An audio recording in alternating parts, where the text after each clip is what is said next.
ไปดีแฟนเพจคล้องมาแล้วเพิ่นเลิกพี่น้องเลิกว่าจะเป็นพี่น้องทั้งฟังไทยและกับฟังลาวพี่น้องมื้อนี้15มาบอกวิธีเสร็จบ่มันหลังมันเผาสยามนี่มันหลังยังเพิ่นเลิกว่าปุ๊กเจรอไปถามมาว่าบ่แลทางกับปุ๊กเจรอคอยเด็กมักรุดเด็กว่างมักลังมันคือใส่เด็กบ่เข้าแล้วก็เวลาต้นคุ้มเผาแล้วกึกกักนี่สิว่าต่อไปพี่น้องทั้งเบิดเด้อพี่น้องเด้อในคลิปนี้เด้อพี่น้องเด้อจะได้กับฝากก็ได้บ่แซ่เด้อพี่น้องเด้อไปให้สร้างมือใหม่ด้วยมือเก่าพี่น้องบ่แล้วบ่ดูอัดเก่งเด้อพี่น้องเด้อเพียงแต่ว่าอยากมาอันนั้นแบ่งปันประสบการณ์แบ่งปันความรู้ดีพี่น้องเด้อเดี๋ยวอาการพี่น้องตากล้องนี่ใกล้กันละใกล้กันละเด้อนี่สิเบิ่งพี่น้องเด้อพ่อเด้อนี่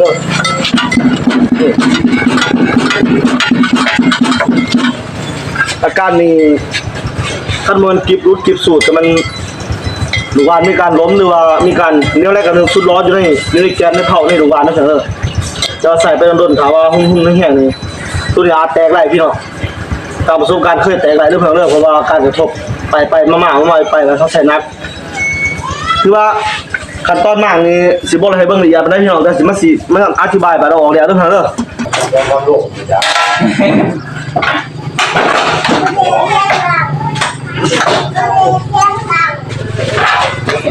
โอ้ยย่างสิก็โอเคจิบหลังแล้วไม่เกลืออย่างนี้สิ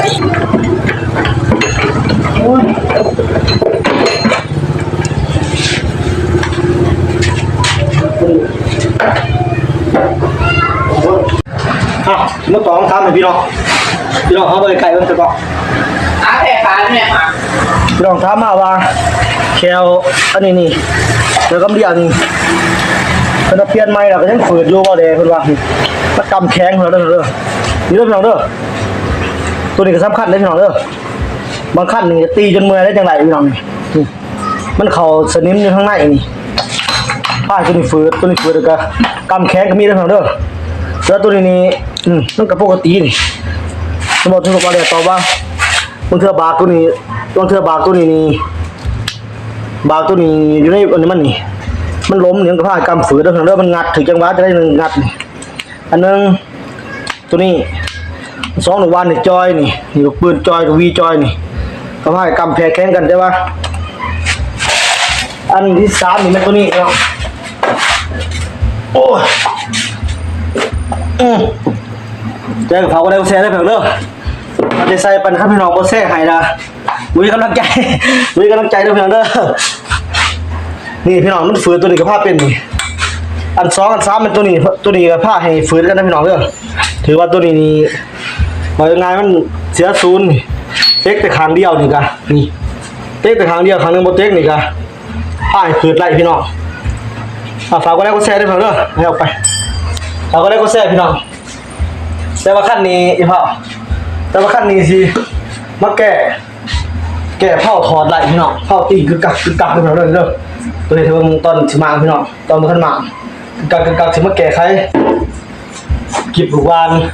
กิบขัดดองลูกวานนี่ตีไหลเด้อพี่น้องอยู่ส่วนของหัวตัวนี้สามารถตีไหลเด้อพี่น้องเด้อคือการโดยเหียนหรือว่าสายมาจะได้ยังมีการสุดล้อแล้วก็ตีไหลสามารถแก้ไขได้พี่น้องเมื่อตอนประกอบด้วยเด้อเดี๋ยวขั้นมาก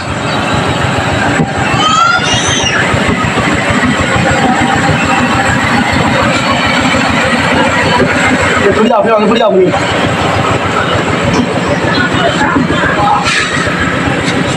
ทางมาอยู่ด้วยครับทางมาอยู่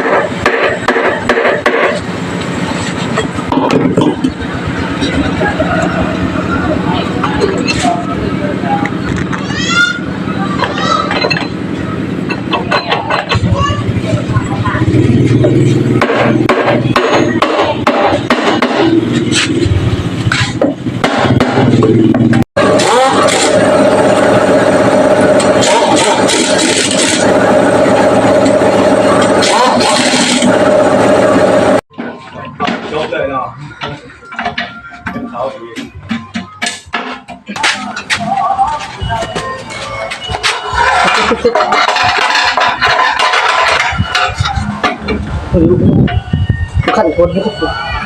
เนี่ยดูขั้นเด็กคนนี้ต้องไปสอบไม่ลูกพี่ ครับ